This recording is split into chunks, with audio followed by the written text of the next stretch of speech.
What's up? It's the Gigabyte Grizzly Brohemon, and this is a messed up time we live in, so I need you all to do me a favor. Wear your mask. Like this, not like this, or like this, or like this, like this. Wear your mask. It's for your safety and mine.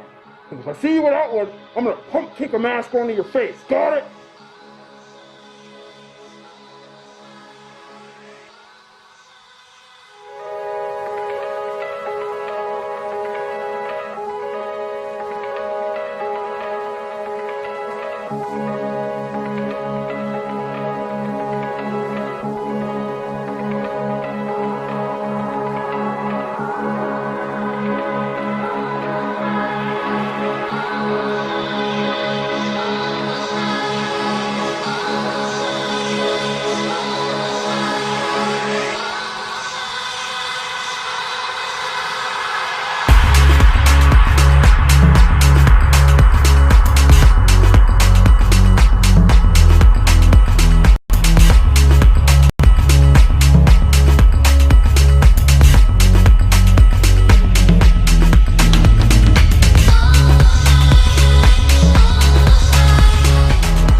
Announcement from Benjamin C. Steele talking to you about wearing a mask. Not this one, but this one.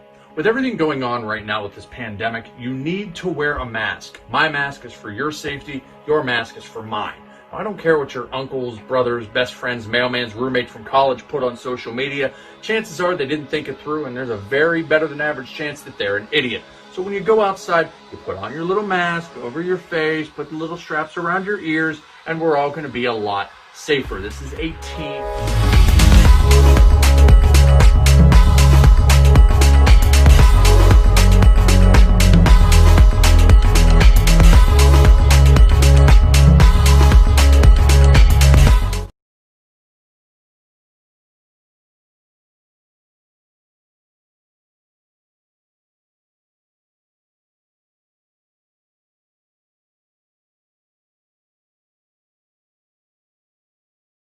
Parental discretion is advised. This show is brought to you by IndieWrestling.us. Check out IWC, RWA, and more. And listeners like you, support this show at Patreon.com/Wrestling Mayhem Show. Just wait, just wait, just wait, just wait, just wait. Wait for the perfect time, then attack. Don't give up what you want, take it back. Wait for the...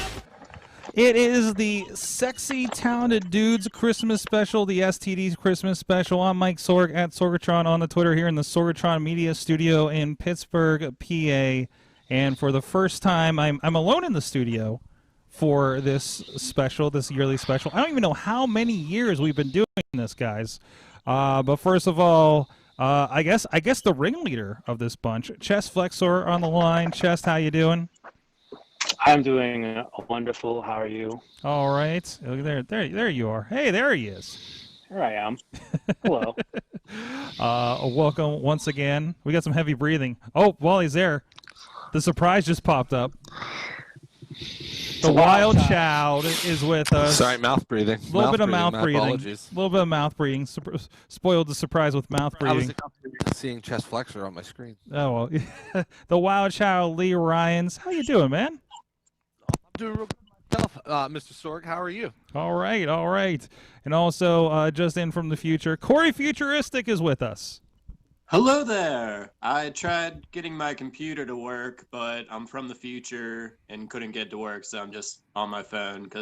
And I also wanted to be in my hot tub, but I was using my new hot tub without chlorine, and it started smelling like shit. So couldn't do that. Sorry. Well, we wouldn't have smelled it. You would have been fine.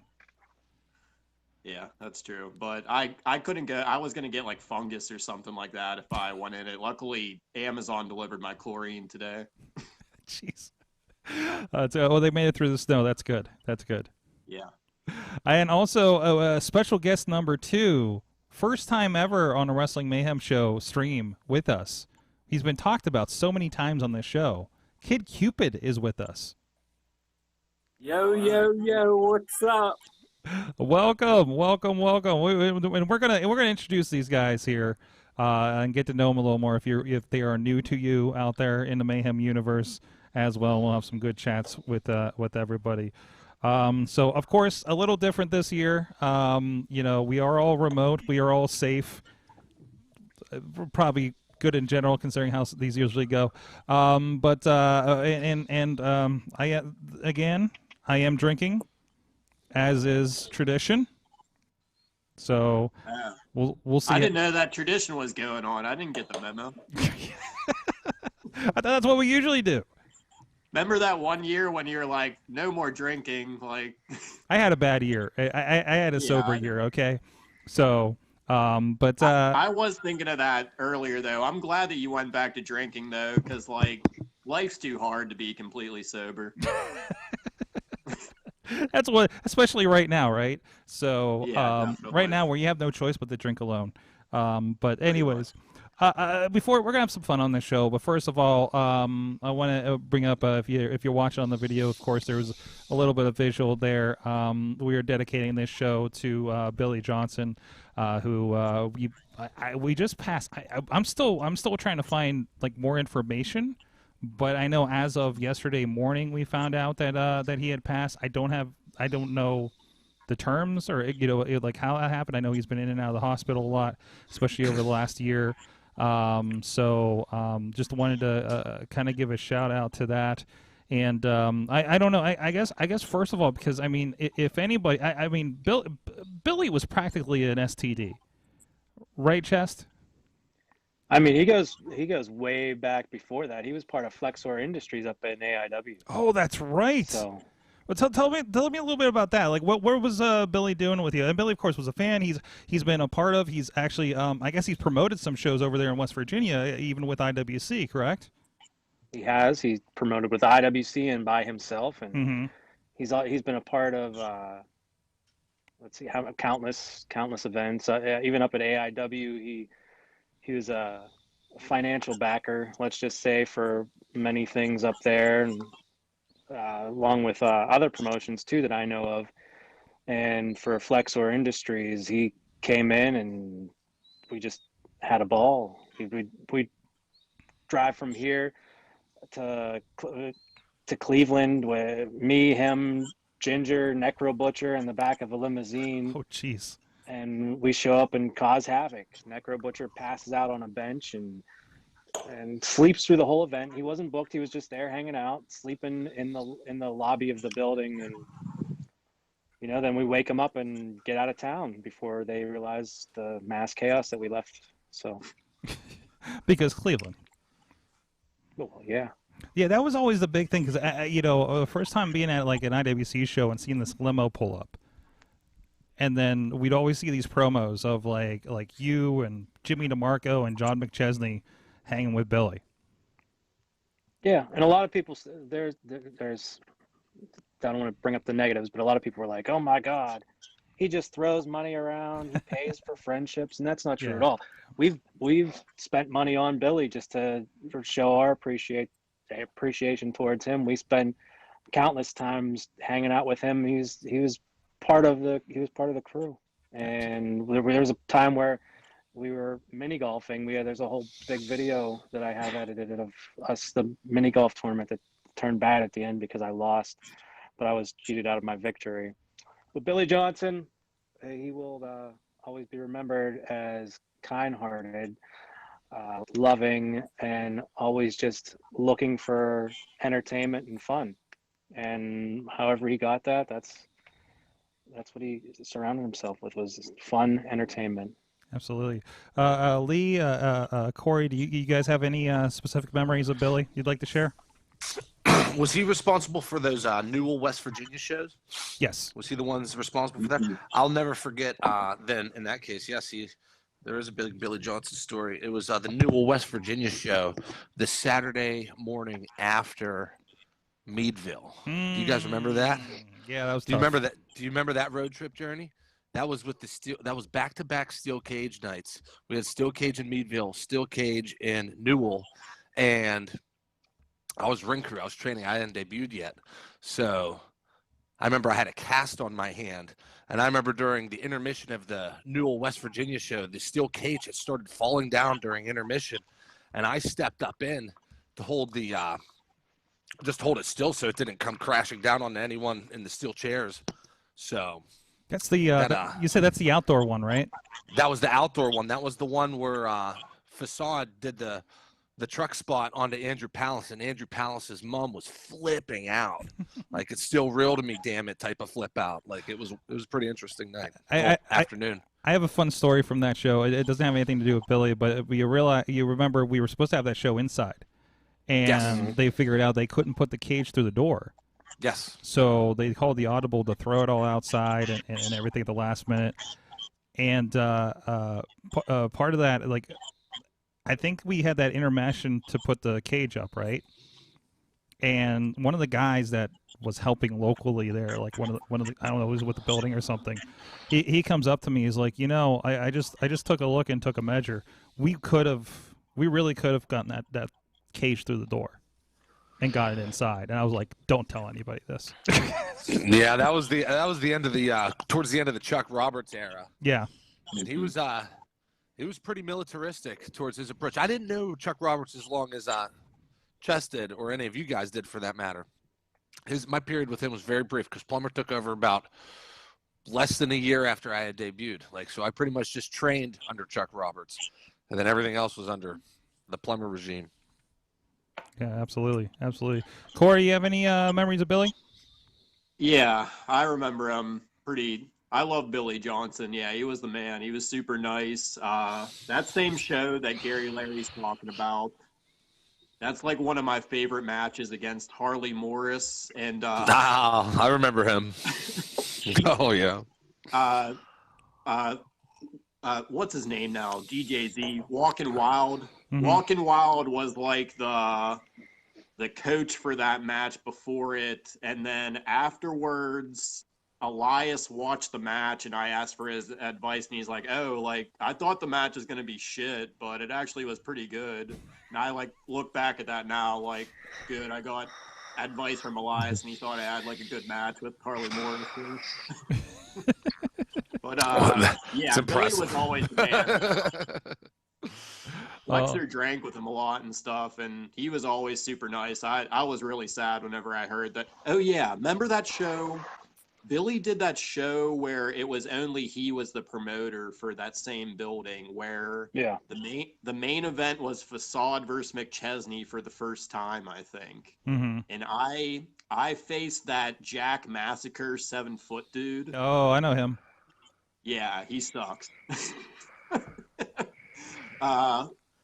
We did some spot where David Marbell was my manager, and he was supposed to hit him with a cane and then hit into me, so I did a tornado DDT off the top. And I think Marbell like missed his spot or something like that, so I'm just like waiting for him in the corner to like go into my, I don't know, it was like a shit show, but good times wrestling. That's good. Cupid, I'm not aware, and I think we're getting some mouth sounds from you too over there. If I'm What's that? somewhere, maybe it's Lee. Maybe Lee's getting heavy breath again. Yeah, could be me. Could be. I apologize. The microphone you told me to put it on. It's too good. It's like inside. It is like you can't like pull. There you go. Cupid, did you have any run-ins with Billy? Yeah. I went to a couple Raj shows, and met him there, and of course BDW, and we talked. He was always nice to me, and talked about wrestling. Like I said on my Facebook, he loved wrestling, and wrestling loved him, and he'll be missed. Absolutely, absolutely. He was always looking for shows to go to. I mean, I don't know how many times I'd be somewhere and he would pop up at a wrestling show, and it was like, wow, you drove all the way up for this, you know. We saw him in Erie, we saw him in here in the Pittsburgh area, Clearfield, of course. Somebody mentioned a limo ride to Clearfield was one of his favorite. But after party at Mr. Ed's after the outdoor Newell show. I would say they shut down Newell, ambulances and fire trucks and all, they say. So, but no, absolutely, definitely somebody. I mean, he was a big supporter. He loved pro wrestling. He's a big part of all of it. So, just want to give a little bit of, I don't know if you guys all have drinks out there, but a little bit of toast to our boy Billy out there. I think I said on the Mayhem show, like, he is right now he's in line for a big Heaven Mania, seeing getting his front row seat with Macho Man and Ultimate Warrior. So here's to you, Billy. You're the man, Billy. So I always felt, I don't know about like his childhood at all, but I always felt like maybe he had like a shitty childhood and like he made some money as an adult. And it was like he was just making up for like his shitty childhood and always like party. I don't know. It just always seemed like he was always having a good time, always super nice, always in a good mood. I don't know. Absolutely. Yeah, he will be missed. And it's wild considering, you know, the health problems he was having. You know, I was with him at that AEW show that was here in Pittsburgh, like about over a year ago, and I mean, he was really having trouble with the boot and getting around and everything, and that building was not great for handicap accessibility between parking and stuff. So like, and he was still, even with all that, he was so happy to be there and so happy to be around everybody. And was always just kind of a light. Like I forget, Kate Lee's back. You can hear. I'm back. That microphone's really good. But I think Katie was telling me, like, no matter where they were at, if he was there at the wrestling show, like you know, we're talking like the arena, and you know, he would find us one way or another, and it was with a very eerie sense that he could find all of us at shows like that sometimes. So, but Gary Larry Lee, what the fuck are you doing? Yeah. Well, you were just telling me about how you were on fancy Zoom calls and everything, and now you're like all over the place here. Technical difficult. So no, my technical difficulty is this fat shit. That's a dog for anybody on audio. No, yeah, you just heard his snoring ass on audio, and I couldn't get it. Once he entered the room, you just heard the reverberates of. We don't actually. Like, your microphone is really good, actually. So really, yeah, you're fine. You're fine. Oh boy. Well, let's get, first of all, Wild Child. Let's touch on you first. Where the hell have you been, man? How many years has it been since we've seen you around a wrestling ring? Last match was a tag team match against who was it? Channing Decker and Trent Gibson. Oh, the fraternity. Yeah, the fraternity. It was the last match. It was February 2018. That was my last match. No reason to walk away other than wrestling, other than I just wanted to preserve health. I got into the sport at a late age. I started training when I was 27, completed training at 28, wrestled until I was about, 31, 32. It was a short spurt, but I didn't really maintain any like significant injuries. But I remember I wanted out because I started thinking about when it could be my turn to get the injury. Because I remember Rex Wallace, I saw him tear 2 ACLs. Yeah. Sean Phoenix, I saw the skull fracture. You know, all that stuff was weighing heavy on my mind a bit, you know, because I just wondered to myself, you know, when something bad's going to happen to me. I already had a hyperextended knee, a dislocated knee, you know, from that. It's just, I just wanted to preserve my body for the long run. And I decided to take a step away while I still could. I remember that Rex Lawless one. That was like a freak injury in the middle of the match. It was weird because he took what, it was one knee injury. And then I think it was the same exact match. He did the same spot with who were it was Lennox. Who was the other gentleman? I forget. Aiden Vale was his name. Was it Vale or Rem? Yeah. Oh yeah. Aiden Vale and Lennox. They were doing like kind Jordan Lennox. Jordan Yes, Lennox, yeah. that was the tag team that did it. I remember that was the spot. And he caught one of them, and you saw him like crumple his leg. And then the very next spot, it was like both of his legs, and he was out 4 years or something. Like I never saw him again in an IWC ring after that. I saw him in New York, wrestling out of New York, but I never saw him down in Pittsburgh again. Yeah, he started popping up at he was on something like Chikara or something when they were in town, maybe, but or I was up in New York, and I was like, hey, I remember this guy, you know. So yeah, he got around to it, but yeah, that's crazy at that age. So yeah, and that's why I wanted to get out, because when you have your mindset change like that, like when you're going around planning matches and stuff, you want to put on a good tone and good people. But when you have a thought in the back of your head like, let's make sure we do this so and so doesn't get hurt, that's when a mistake happens. You know, that's when potentially something could go wrong. I decided to get out.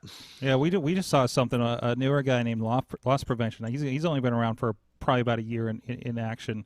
And of course, you know, a handful of matches with everything going on, right? And he was having a match with the Rev and just like threw a punch, did the stomp, and went down. And it's like a cracked kneecap, cracked fibula out of like as simple as a move, it seemed. So, but yeah, it's wild.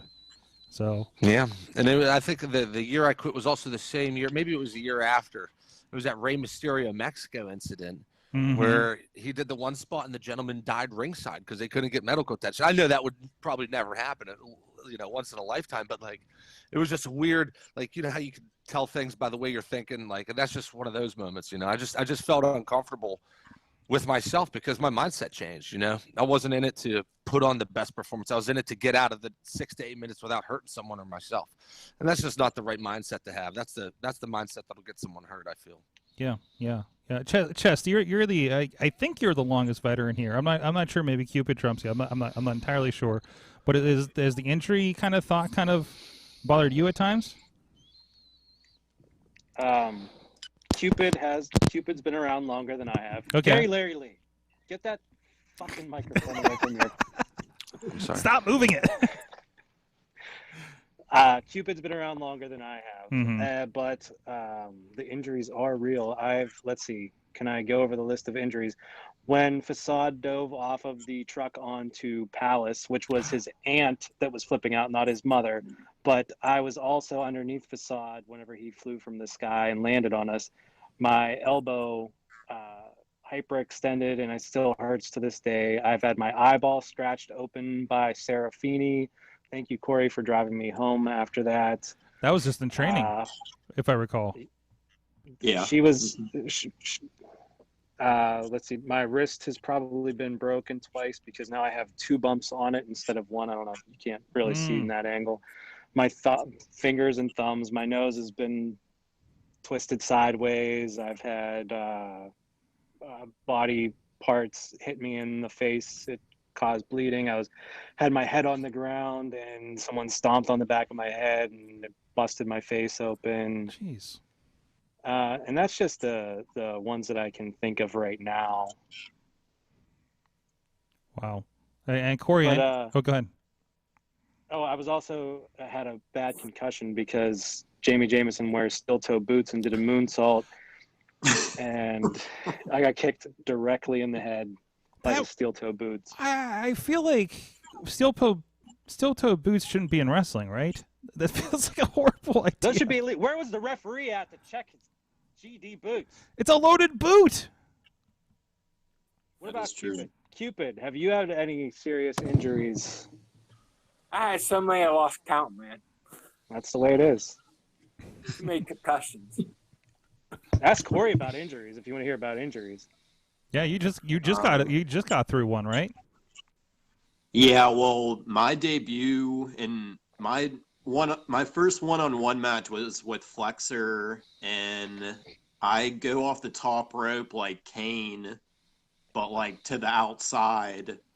So I get like too much height. Like I remember nobody thought I was gonna get height, and even Dean Radford was like, "Yeah, like just do it like this, like you'll be fine." So I end up getting a bunch of height, and then I land on Flexor's shoulders, and Flexor falls back, and my elbow hits the Courtine Sports Center ground and smacks off it.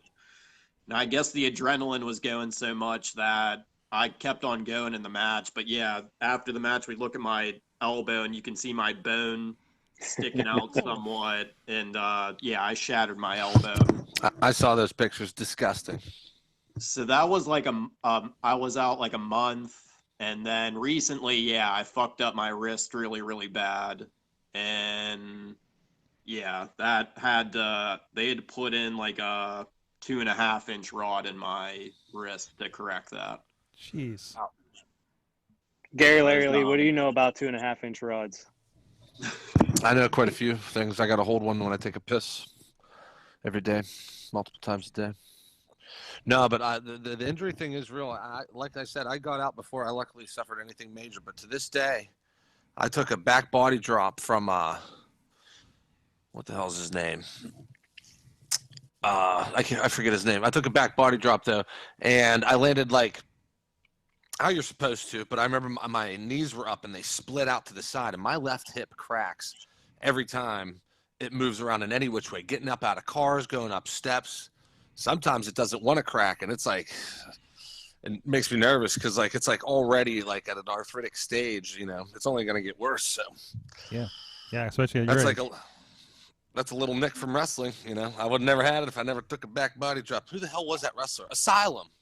God damn it! Was the 3-versus-1 match against Asylum? Do you remember that where he just completely squashed the shit out of us in 3 minutes?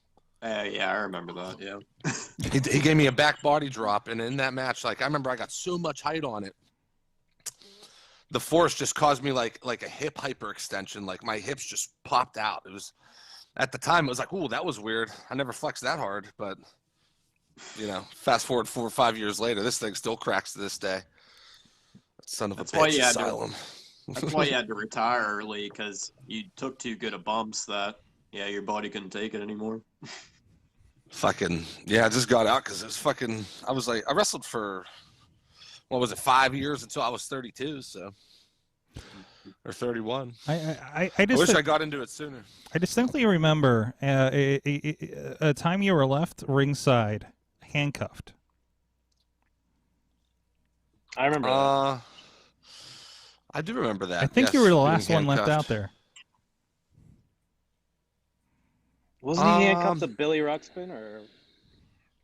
No, I think it was you were handcuffed in one corner, and who was it? Was it Billy on the other, and the two of you were the team? I was not a participant in the match at all. I don't think. Yeah. No, I was definitely just a ringside appearance for that. Mm-hmm. But Definitely, I don't remember exactly what the handcuffs were for. My favorite ringside excursion was the summer blowout with Jimmy DeMarco. That was a hell of a good time. That was my personal favorite pop as an STD member. Was that the run-in when everybody came in swim trunks? Yeah, that was with the Top Gun theme song. The during the main Wipeout. event. Yeah, Wipeout. Yes. Wipeout was the show. That was my personal favorite memory with a crowd pop. Yeah, that was good. It was one I had to do in post-production. I wish I was there for that one. Oh, you weren't there live. No, but that was a wonderful. you know, sometimes the cool thing is when I go back and I have to edit a show, like I'm mostly just like I'm there, I'm switching in, and I'm kind of experiencing the show as it's happening, and I have no idea. Nobody ever tells me results or anything, so everything's a surprise. I don't know who's going to be the champ at the end of the night half the time, and I pop on the switcher when stuff like that happens, and that was one of those moments for sure that I still remember. So it was a delightful night. I remember backstage, and I heard the music crack before he actually went out, and I remember looking at Chest and Corey. I was like, the crowd's going crazy. Like, for us, this is the first we fucking went out there. I was jubilant to go out there. That was a heck of a good show. I enjoyed it. That's a good question. Chest and Corey and Cupid. What's the biggest pop you remember? I don't know. Yeah, that Wipeout one is pretty good. I'm trying to think what else would have got a huge pop. Virgil for Reloaded. Virgil got like a huge pop, I remember. Yeah, I don't know. Those are up there. Jericho was huge when he showed up after the Comic-Con. Mm-hmm. Yeah. That's a given, though. I think when I was working in PWX, and I was working with Joe Dobronsky, and I thought that was a good time.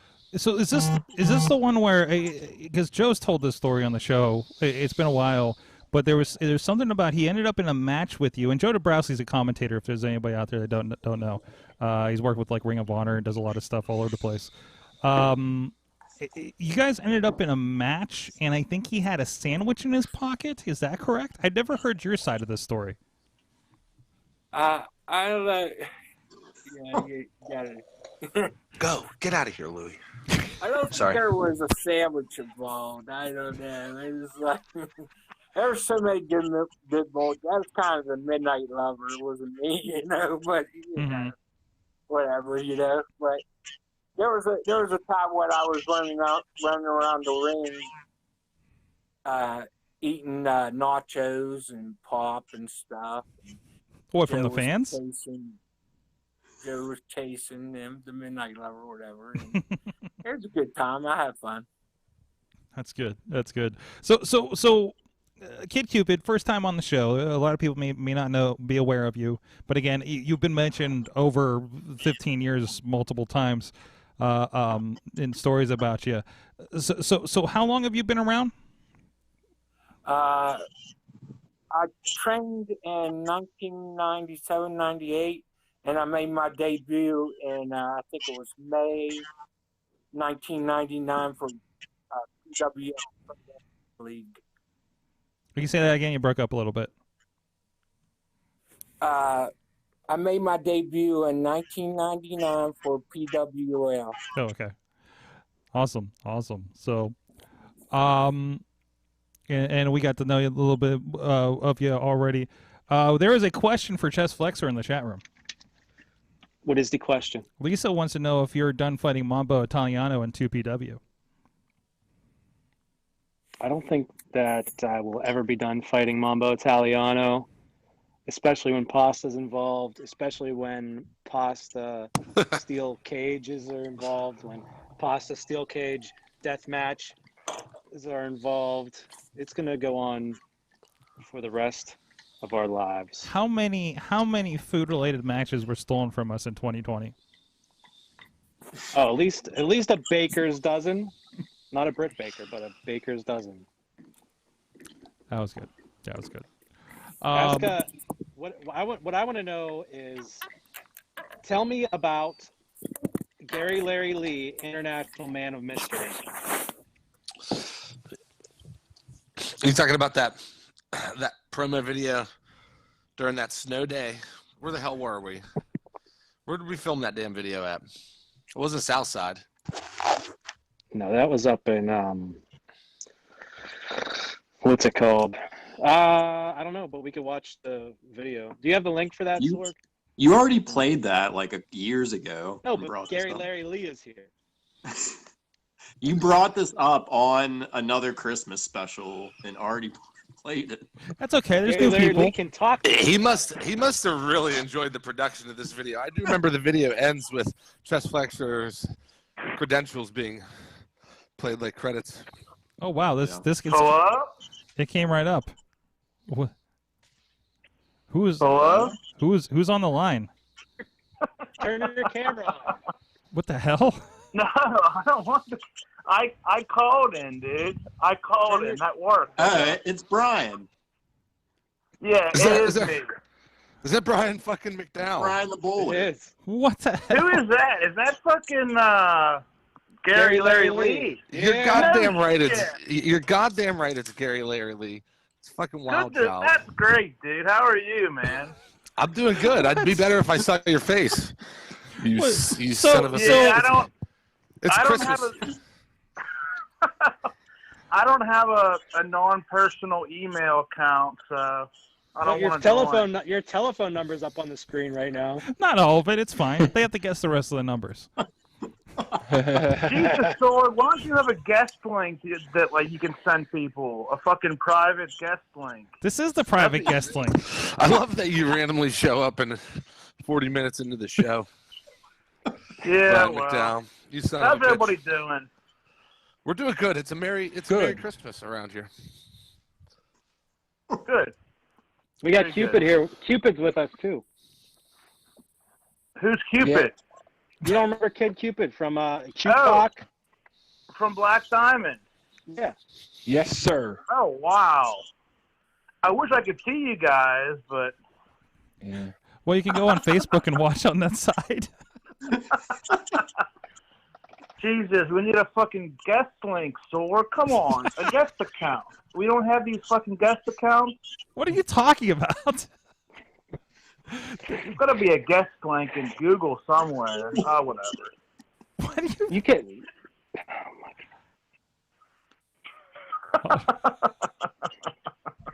Brian, just log in with your Google meeting. I could just log in with my work account. But I don't do want it. to. Don't. Hey, listen, I interrupted Gary's story, so just, I'm just going to listen now. You're just going to go listen now? I'm just going to listen. I feel bad that I interrupted your story. Go ahead. Finish up, my man.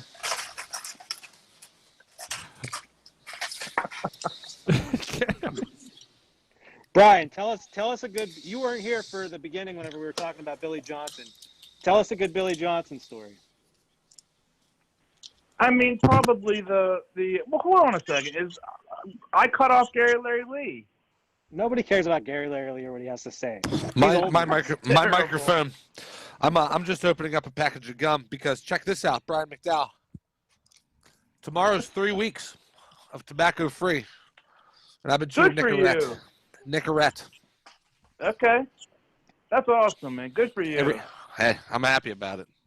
It's a change that'll benefit me in 30 years, not tomorrow. Plus, you save all our money. You still work at Eaton Park?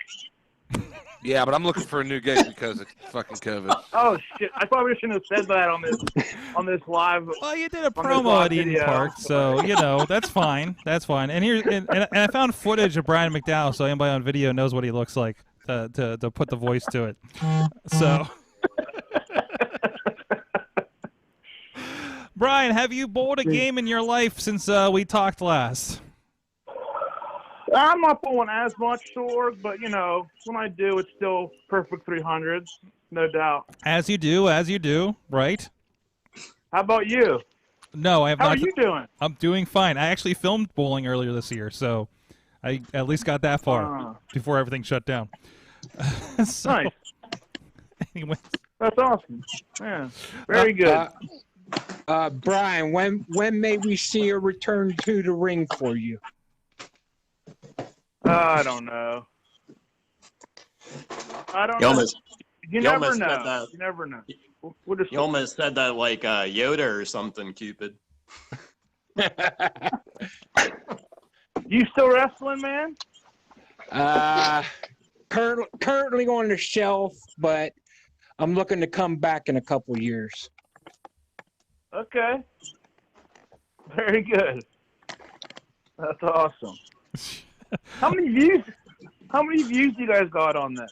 We got 100 now that you're on. Hey, Brian, we were talking about, before you were on the show, we were talking about injuries. Do you have any injury stories you want to share? He doesn't have that. Have him talk about the Undertaker wine that him and Flexor bought. Oh, no. Yeah, oh no is right. Oh, what no. A waste. Did you drink it yet, Flexor? Wait, Undertaker wine? What's Undertaker wine? He has a wine company now. Interesting. You guys gotta tell him about it. I'm not the one who bought it. I didn't drink it yet. It's still in the basement. I haven't had it yet. Brian, how hot were you at Vince McMahon for not getting it to you before Thanksgiving? I was pretty mad. But I mean, a lot of stuff, dude. I'm waiting on a waist that I've been waiting for since fucking July still. So holy shit. I guess the wine isn't that bad. I don't know. So are you drinking the wine yet? Back up. I don't think anybody's opened up a bottle of Undertaker or Ultimate Warrior wine yet. Yeah, I didn't know there was Ultimate Warrior wine. So WWEwines.com is a thing I just discovered. And there's Undertaker wine. Oh, wrong button. There we go. Hold on. We're back to Google. And then there's Ultimate Hall of Fame Ultimate Warrior. This is a 2019 Zinfandel. Apparently. What the hell? And it's not cheap either, although you can get 10% off right now. So the Undertaker is a 2018 Cabernet Sauvignon. I'm sorry, I'm not a wine drinker. I don't know these words. From Cabernet. No, Cabernet. What's a Sauvignon? That's a hard word to pronounce. Oh, there you go. I know Cabernet. I think it's Sauvignon or Sauvignon. Sauvignon. Oh my God. You gotta think French, right? Oh God. Yeah. Who are the classy motherfuckers, wrestling fans, buying tons of wine, other than Chris LaRusso? It was something. That's an excellent question. It was something crazy, like $80 or something like that. Mm-hmm. Oh no, it was not. It was not $80. Really? Hold on a second. Let me see how much it is. $220 for a vintage Undertaker Death Valley wine. Oh, it is. Yeah, exactly. Yeah, no, it's a 2-pack for $100 on here. Yeah. What the shit?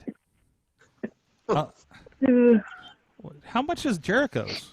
That's not wine though. That's champagne, right? Yeah. Bubbly. I actually got to taste a little bit of that last year. I have no idea what to compare it to. It's bubbly. Mm-hmm. Knocking point. Now I'm looking up alcohol. But Hey Cupid, I got a question for Cupid. Yes. His chest. Cupid, can you tell us about the fine establishment called Jill's? Yeah, it's a fine establishment. What kind of people go to this establishment?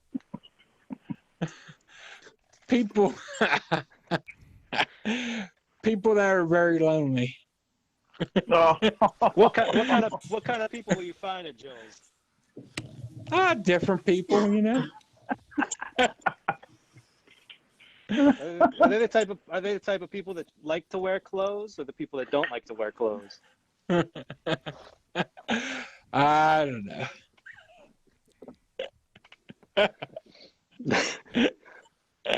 You ain't gonna get no answers out of me, man.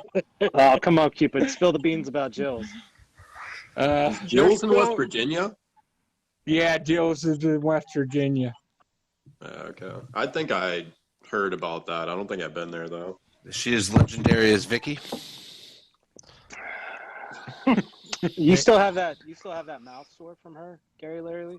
I do, man. Seriously, once a year, I get the corner of my mouth gets like a cold sore on it. It's like once a year. It's recurring. Wow. Ever since then. That was the fan you made out with at a show once. I'm going to tell you right now. I have to bring this story up very particular because this was. I'm a rook. Okay, I'm green. Mm-hmm. I'm coming out there like a fresh $100 bill. I know nothing about the industry. Chest Flexor suggests to me to kiss this woman, and I was against it at first. I thought that was a disgusting act, and I would never bow down to something so disgusting. But I decided to do it, get my name out there. When I felt her lips purse against mine, no joke, my lips were cemented shut. I felt her tongue stab into me. Her tongue felt like the mosquito in the Jumanji movie trying to break into the car. You know what I mean? It was significant how much she was trying to stick that tongue in my mouth. It was a horrible memory. But something I'd be remembered for, hopefully. So it's not just the injuries that made you retire. Yeah, it's that fucking bitch Vicky. Bitch gave me an STD. I just want to say this. I don't think anybody fully retires. I just think they go away for a little bit and come back. I don't think anybody really retires. I was gonna say, come April, it'll be 4 years I've been dedicated to gym life. So I'm actually in better shape now than I ever did when I was training for wrestling. So like, if you ever need me for like, some backup, I probably would come back for, a couple months. There you go. Take your shirt off. Take your shirt off. You want me to take my shirt off? Do it for the ladies. Do it. There goes his microphone again. Jesus.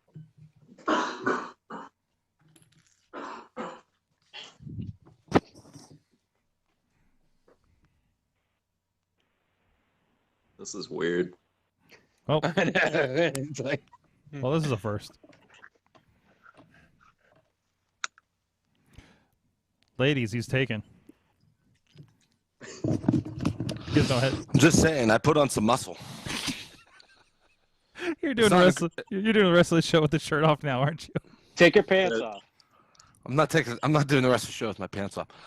But yeah, because I have a child coming into this world 2021. Pants are staying on. So, what are you gonna name your kid, Gary?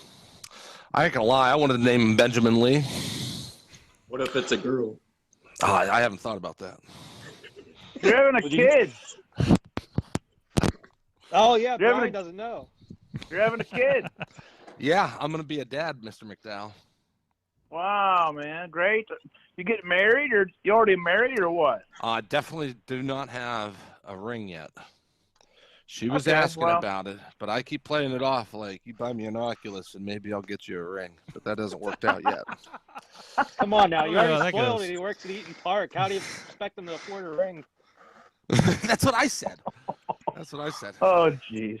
That'll be the next stimulus. Well, check. good for you, man. Good for Am you. Am I conducting this interview without my shirt as like an interview for Chest Flexor to potentially take me back later on in the year? Oh, you're auditioning. Well, welcome to the casting couch. Look at that. I've been working out. Look at that shoulder. That's for you, Chest. I did that for you. Whatever Every time happened to that T-shirt design idea where you're gonna have the shirt was just gonna look like a bare chest with hair, and shaved into the hair was gonna say Wild Child. That was actually Justin Idol's idea. Of course it was. It was legit Justin Idol's idea. He had that idea, and then I never saw him again. So I never pursued that idea because I didn't want him to come after me. From the chat room, first of all, Lisa says, "Damn, Wild Child." Damn. Damn. Wonderful.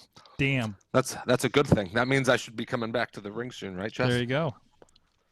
I don't know if anybody could handle you coming back to the ring. And Bradley wants to say hi to Brian. What's up, Bradley? How are you, sir? I can't see the chat. I don't see the people. I don't see anybody. Well, we know you're on a landline. We know you're on a landline in the past. That's fine. Brian out there, Brian Carlson says he once spent $500 at Jill's many years ago, and a lot of that was on champagne. So he's our expert. He should be telling us how to pronounce these words on the Undertaker wine. No, that doesn't apply, does it? I don't know how alcohol works. yeah, definitely. When you go to Jill's, you got to do drink management there. Drink management. Drink management? Tell us about drink management. What do you mean by that? It's like the drinks are expensive, so you have to wean it a little bit. You have to drink it slow. I only know about the ones where you pay for the cup and they give you free beer. That's my I don't experience. drink beer. I don't drink beer, so Yes. Cupid. Do you know Corey Graves, your old buddy SJK, was talking about you on his podcast? No. yes, I did. I did hear that. Yeah, I was listening to it. I was like, oh my, there's Cupid. Getting name dropped. What was Do you know where that picture is he was talking about? You know what I'm talking about? The picture he was talking about? Yes. I believe somebody's got that picture or a couple pictures like that. Yeah. So wait. What? So what was the situation with? How did he get name dropped? In what context? Honestly, I heard about it, but I haven't listened to it yet, so I don't know. They were referring to a picture that Cupid took. I don't know, Cupid, do you want to tell them what this picture was? Do you know the picture I'm talking about? Yes, it was a picture of me posing, I guess was the NWA heavyweight title or something like that, or some other kind of title, or NWA title. And I had like the Shawn Michaels pose where Shawn Michaels was posing, and I had the belt covering my my area. Your genitals. Yes, my genitals. Yeah. Very nice. Yes. So wait, It was. is this the actual NWA title? Like was this back when Adam Pearce was there with the title at NWA East here in town? Yeah, it was a long time ago at Renzi Park. I was posing with the belt on the inside the building back in the locker room on the ground, and I was posing with the belt, and Adam Pearce was pointing at it, and yeah, that's pretty much it. So the same belt worn by Ric Flair, Colt Cabana, Nick Aldis. I don't know if it was the heavyweight title or I can't think of the other title. I'm not sure, but it was an NWA title. I think Paul Atlas was holding the North American at one point, if I'm not mistaken. So that might have been around. I don't think it was the North American title. I think it was. I can't think of the name of the title, but I'm not sure what title it was. In my mind, I'm hoping it's the heavyweight title. We got to see this picture. That's got to come up. Yeah. Please do. Yes. Get it made on a coffee mug. I'll put it on the Mayhem Show Instagram for you. Get it out there. Yeah. That sounds cool. Let Billy Corgan the lineage that he really bought. So awesome. We got a shout out. True story from Bradley in the chat room. His first accounting job was a night auditor as the hotel closest to Jill's. They had visitors here and there. You get Bradley on to tell some stories. Bubba Brewers in the chat room says, "What's up, Cupid? Hope all is well." Hey, Bubster, what's up? Let's see what else we got here in the chat room. Cupocalypse? I don't know. I don't know what Charles is saying there in the chat room. So, well, anyway, so how Cupocalypse? Cupocalypse. Oh, man. There you go. Watch out for that, man. So, how have you guys been dealing with everything? Of course, you know, Cheston and Corey. I know you guys have been seeing a little bit of action. Picked up a little bit of gold a couple of months ago. Oh, there it is. Hold on, we gotta get that on the pin. Hold on. Almost muted you. He's holding up, but he's not making any noise. So there you go. There you go. You got the 2PW Tag Team Championship. There might have been a taser involved. Yeah, that was all I could do, so. In a cast, he wins the championship. Yeah, because that was 3 days after I got surgery. So I was very tender. Handcuffed to the side, tased down. Oh, wait here. Hmm? I'm going to send you, Sorg, I'm going to send you a picture that you could post up. Hold on a second. What? Just keep talking, keep talking. No, I wish I had that one. But yeah, I just had that wrist injury. We wrestled a couple times. I've been watching a lot of old wrestling lately. I've been watching old Nitros and old Raws. It's pretty good to watch and waste time. I follow you on Twitter. I like how you recap like each week of Nitro. I ain't gonna lie, I followed that for like the last couple months. But you always have like an interesting take right after the Nitro episodes expire, and it's like it jargons my memory because I ain't gonna lie, I haven't given it the time of day to give that another look through other than the time when it actually aired. So props to you for finding the time to do that. Well, yeah, I'm starting to realize that I think I would watch the first hour of Nitro whenever I was a kid, and then I would switch to Raw whenever like that came on, because Nitro is 3 hours eventually.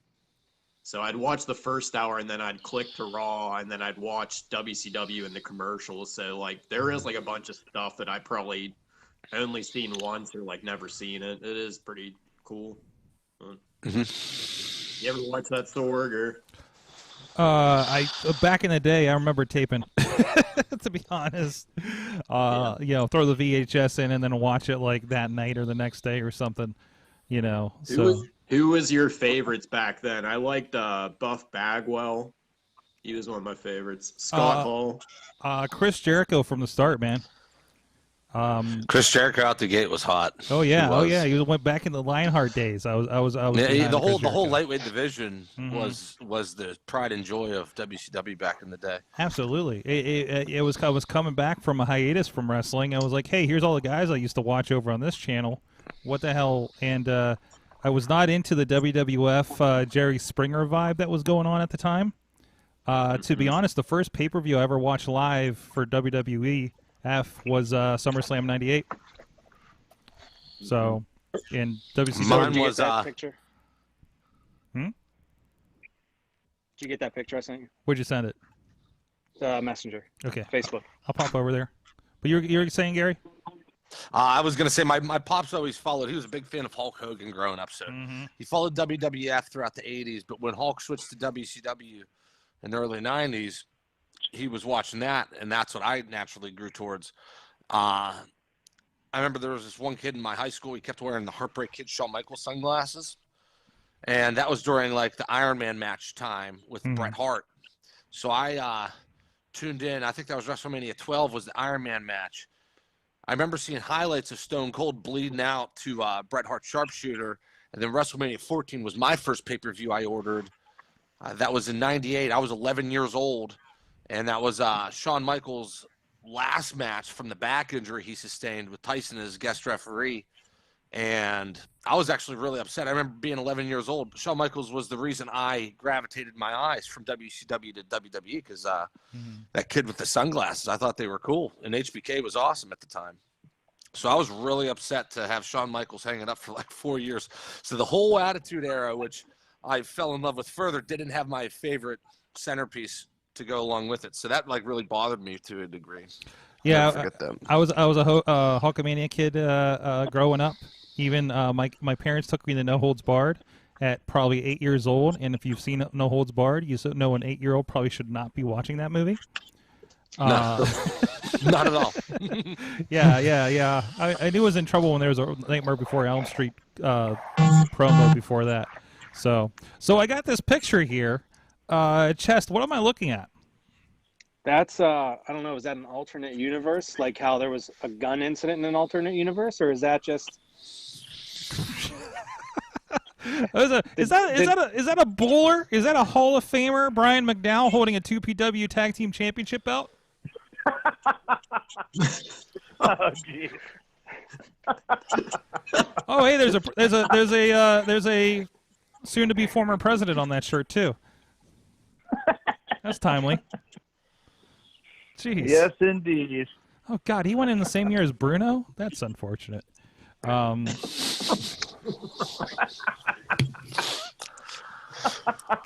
Well, Bruno had to make up for something. Anyways, do we want to talk about the gun incident? I mean, what do you want to know? I mean, that's why you're having us all on video chat, because you don't want to pull out a gun in your studio. Yeah. I'm kind of concerned. I've only had a gun pointed at me maybe twice in my life, and you were one of them. No. Don't talk. That's about amazing. This. It's out there. One, it's out there. Two, Impact Wrestling made it cool. So. No, I made it cool. Impact Wrestling copied off us. Yes, and then it got weird. So, and then Larry D's going to jail, I guess. So that was something that was very, very, very weird. So yeah, so yeah, I don't know what to ask about. Because I lived it and I'm starting to get a little PTSD right now. What do you want me to say? They pulled a gun on my tag team partner, so I pulled a gun on them. Yep. It's usually how it goes. How come you never did this when I was tagging with you, just Flexor? Because you we always met- frisked me in the back. No beforehand. bullshit. We might have been able to win some matches if that was the case. If you brought a gun to the event. If I remember correctly, we beat Corey Futuristic and Billy No Show Ruxpin. We did do that. My favorite, one of my favorite matches, Flexor, was the West Virginia when we tag teamed with Virgil and we faced Shane Douglas. Oh yeah. And who was their tag team? I forget that guy. The Wild Cards. The Wild Cards, yeah. The one guy was super buff. The hell Super are duper wild buff. cards? Not the old school Yeah. Wild Cards with Kingston in them, but Yeah, These guys were Virgil, new school. They were like Philadelphia based. I forget where exactly though. yeah, Virgil had to be your partner because I was in Bahamas. Yeah. Yeah, and swimming like with it was swimming with the pigs. Is that when you were swimming with pigs, Corey? Yeah, the best Virgil- part. There, I'm sorry. Finish Virgil, what you were like- saying. Sorry. Virgil No, no. likes breadsticks and meat sauce. How's Virgil doing these days? Because he's not seen a lot of people probably. I haven't seen any COVID era Virgil sightings. I thought I heard him being talked about by Mark Madden on the X earlier in the year. I swear he's talking about Virgil's walking table. He was bringing it up. I swear to God, He it was on like legit radio. Actually, I take that back. I did see Virgil recently. No lie, I was on a call with somebody who apparently has been helping him out with room and board, and he happened to walk into his office while I was on the call with him. Because I can't get away. Because I can't get away from Virgil. Apparently. maybe he's Yeah. on Cameo now. He might be making money on Cameo. Did somebody finally get him a phone?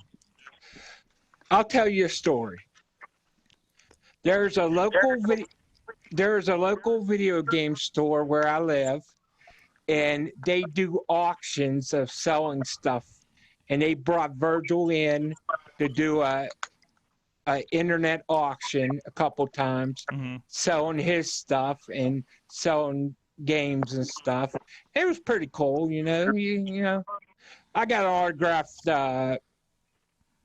N64 wrestling game. Wait, autograph from Virgil? Yeah, I wanted the game more than the autograph, you know. Hold on a second. Is he in the game?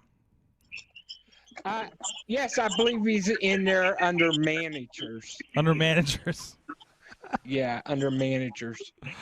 Well, on that note, I think we need to wrap this up. I'm getting a little bit of feedback somewhere over there, guys. I think it's Brian. But I guess to kind of close this off, do you guys have any predictions for 2021 in general? Wrestling, life, whatever you guys want to do?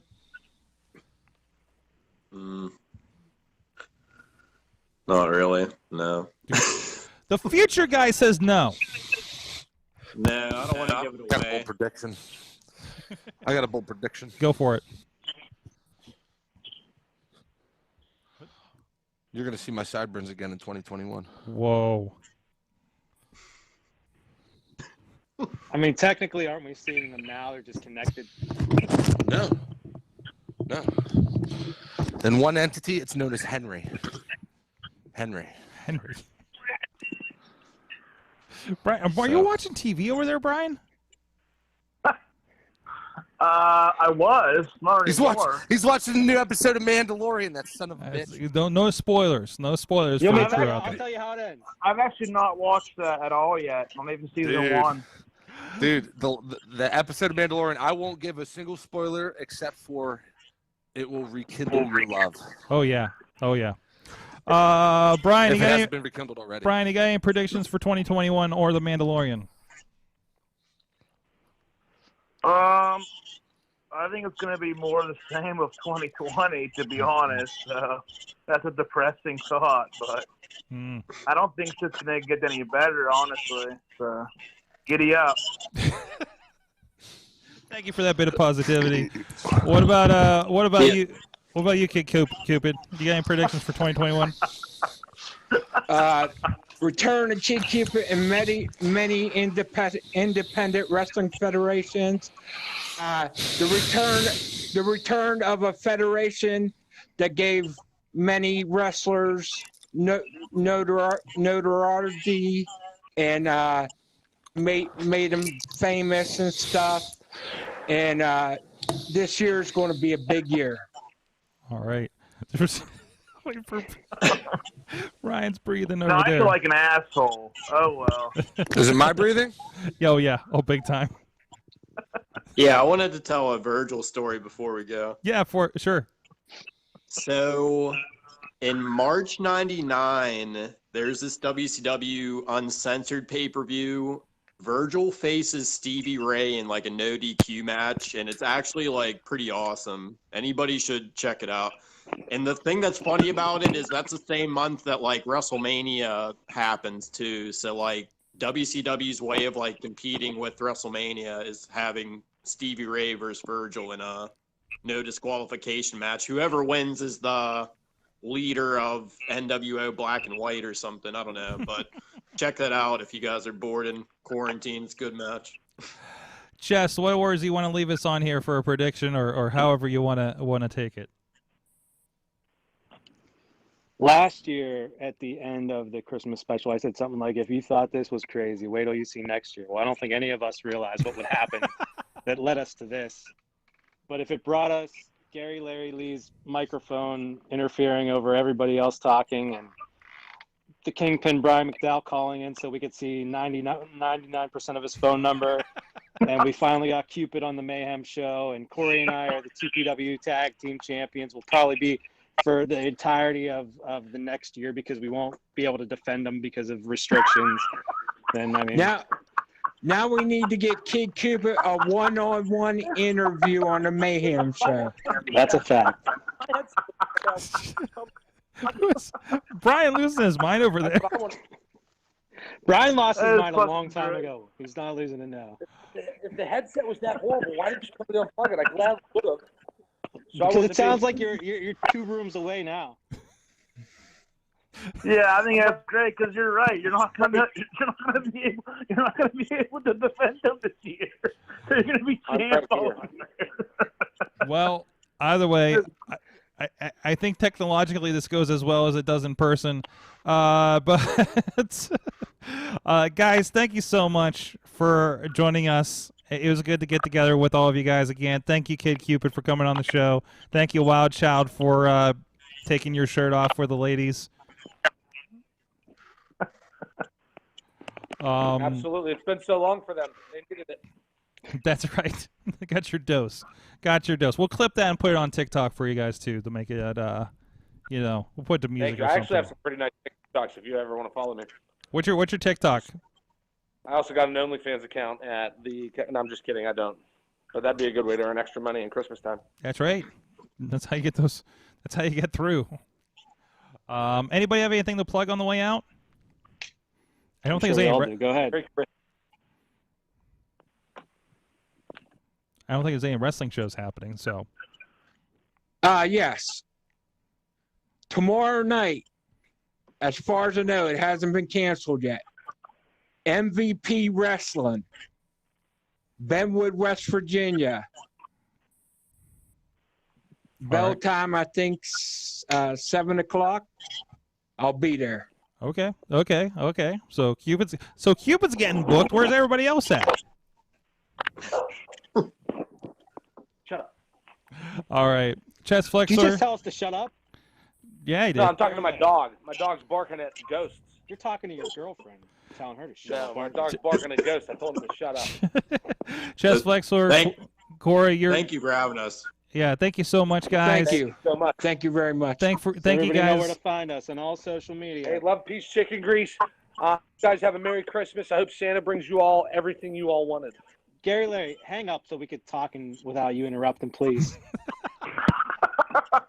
At least mute it or something. Oh, he left. You can go. Oh, he did leave. You can go to Chess Flexor's YouTube page and see best of the STDs over there.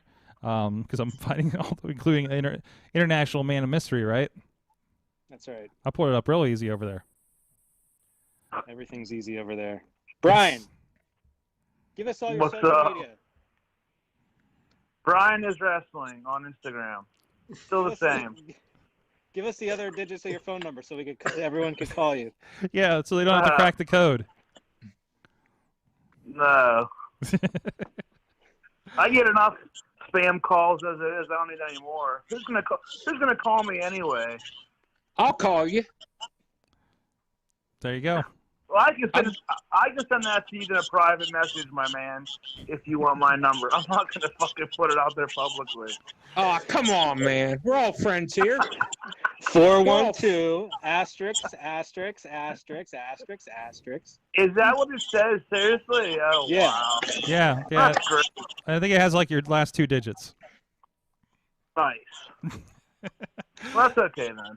Guys, thank you so much. Thank you everybody that joined us here live on the feed. Again, keeping everybody in our prayers for Billy Johnson's family and everything. Again, if you are on Facebook, send some good thoughts, good vibes over there. And as we Has get it been confirmed that it wasn't Chris Benoit that killed Billy Johnson? okay, on that note. Oh, too soon. On the way out. Thank you guys. Next time we'll be here Tuesday for the Wrestling Mayhem Show Christmas Special. Mayhem out. Just wait, just wait, just wait, just wait. Wait for the perfect time, then attack. Don't give up what you want, take it back. Wait for the perfect time, then attack. Do what you This show is a member of the Sorgatron Media Podcast Network. Find out more at sorgatronmedia.com.